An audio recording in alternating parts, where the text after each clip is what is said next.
ബഹുമാനീയരായ മാധ്യമ പ്രവർത്തകരെ, ഒറ്റപ്പാലം സമരം 66ാമത്തെ ദിവസത്തിലാണ് എത്തിയിരിക്കുന്നത്. സമരം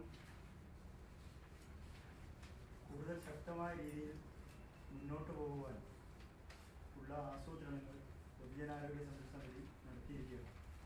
അടുത്ത 100 ദിവസങ്ങളിൽ ചെയ്യാൻ ഉദ്ദേശിക്കുന്ന സമര പരിപാടികളാണ് ഇവിടെ പ്രഖ്യാപിക്കുന്നത്. ഒക്ടോബർ 31 സമരം ആരംഭിച്ച ദിവസം മുതൽ തലശ്ശേരി നഗരസഭയുടെ ചെയർപേഴ്സണും വൈസ് ചെയർമാനും തലശ്ശേരിയിലെ ഇടതുപക്ഷ മുന്നണിയുടെ നേതാക്കന്മാരും വളരെ മോശമായ രീതിയിൽ സമരത്തെ അപഹസിക്കുവാനും ഇടിച്ചു താഴ്ത്തുവാനും സമരത്തിൽ അണിനിരന്നിരിക്കുന്ന ആളുകളെ ഭീകരവാദികളെന്നും ഭൂമാഫിയയുടെ ആളുകളെന്നും വർഗീയവാദികളെന്നും വിദേശ ഫണ്ടിങ് കൈപ്പറ്റി പ്രവർത്തിക്കുന്നവരെന്നുമൊക്കെ പറഞ്ഞുവെന്നാണ് നമ്മൾ അറിയുന്നത്.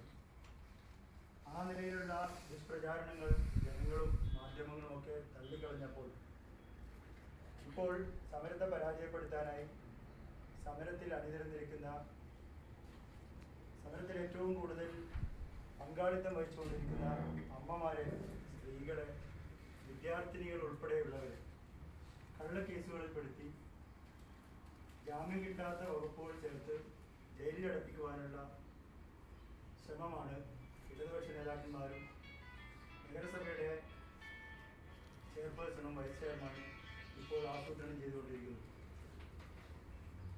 ഇതിനകം 5 കേസുകൾ, പൊതുജനാരോഗ്യ സംരക്ഷണ സമിതിക്ക് നേരെ 5 കേസുകൾ വന്നു കഴിഞ്ഞു.